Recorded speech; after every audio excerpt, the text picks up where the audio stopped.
Bruce, this is your September 2022 front-on swing. Well, a lot of things better, okay. The stance is wider. So for so long you had that narrow stance, so a wider stance will be helpful. You've rotated your head nicely, so if you had your shoulders set properly on the backswing, you should be able to get that left shoulder under your chin, or at least the chin is rotated the way out of it. So here's the swing. I'll play this half speed. Okay. So another thing good about it is you're no longer rushed at the top. Okay. You come down pretty quickly. I'd like to see a pause there, to be honest. That'll help things. But you can't see it from this angle, but down the line you have this nice shallowing of the shaft, which allows you to play very good golf for your age group. So here's the takeaway. See, the club has moved quite a bit. Yeah. Here's your shoulder line.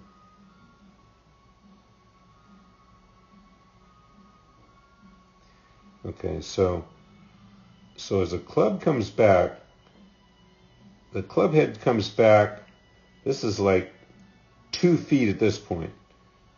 It's like 3 feet. So the shoulders haven't moved hardly at all.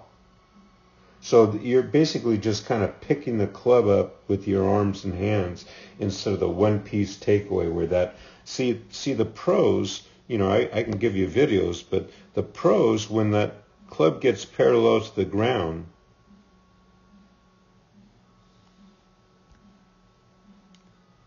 their shoulders are about on this line. So they really pushed that left shoulder away from the target and got it behind the ball.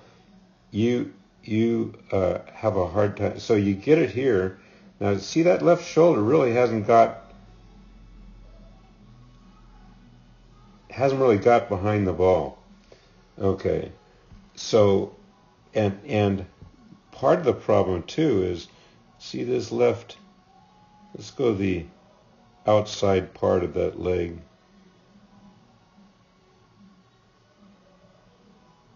Oops.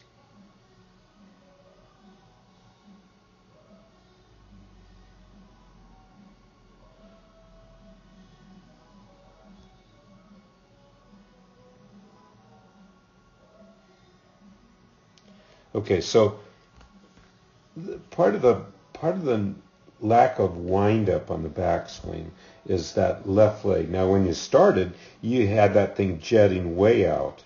Now we've got that thing kind of it's still pointed at the target. In reality, what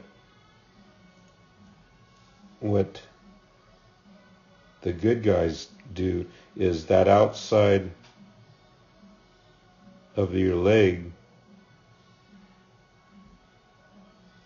the knee should be caving in behind the ball. It should be going that direction. Now, we experimented, so if you think of the left knee pointed behind the ball at the top of your backswing, that'll give you a longer backswing. Okay.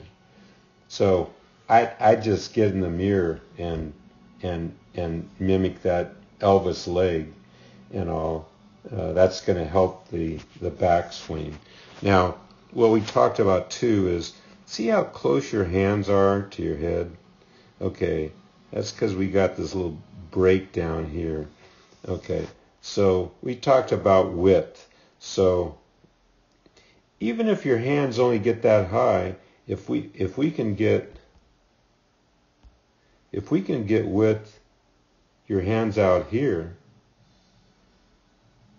that's going to be a more powerful swing.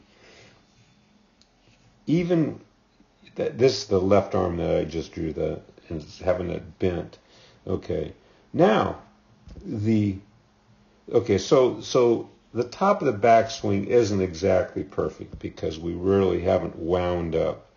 Okay, so the real thing that sinks the ship, as far as consistency goes, is your belt buckle from this point on goes towards the ball. We lose our spine angle, so you kind of stand up like this, and you're flipping at it. Okay. That left hip never goes back to the back wall. Now you're now turning on that right toe. See that? See, it's rolled, and then you go into the toe. It's just late. You know, the ball's all gone. You're flat-footed. That right foot, can't see it. Yeah. Here's past impact. That right foot is flat on the ground. That's your anchor. That's why you can't really clear the hips. So, and then hips in the way, then we end up getting the chicken wing left arm, and we got kind of a V down at impact instead of an elongated U. See, and then, okay, so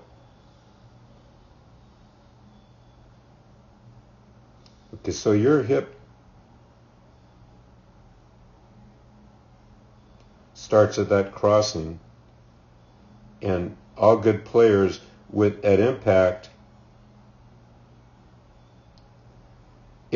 the belt buckle.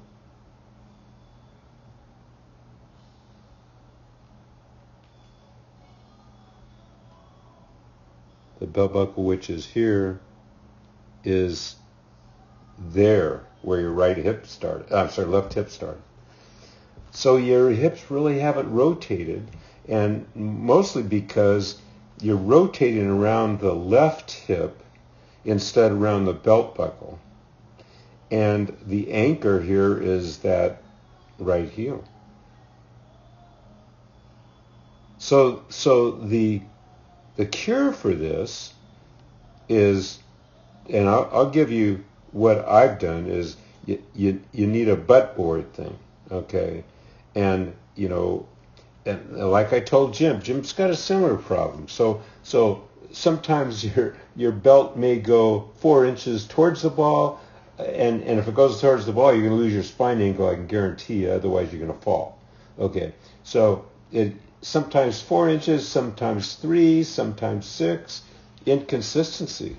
And the closer the belt buckle gets to the ball, the better chance you have of the shankopotamus. So, like I said to him, you need to construct a backboard, and I'll give you a picture of what I did, and then every practice swing and just sitting there rocking back and forth, and we want to push that backboard back, okay? Like I told Jim, he should never hit in the lab without that butt board, because that's the missing link right now for both you guys. Is your belly goes to the ball, you lose your spine angle, it's a lift and flip.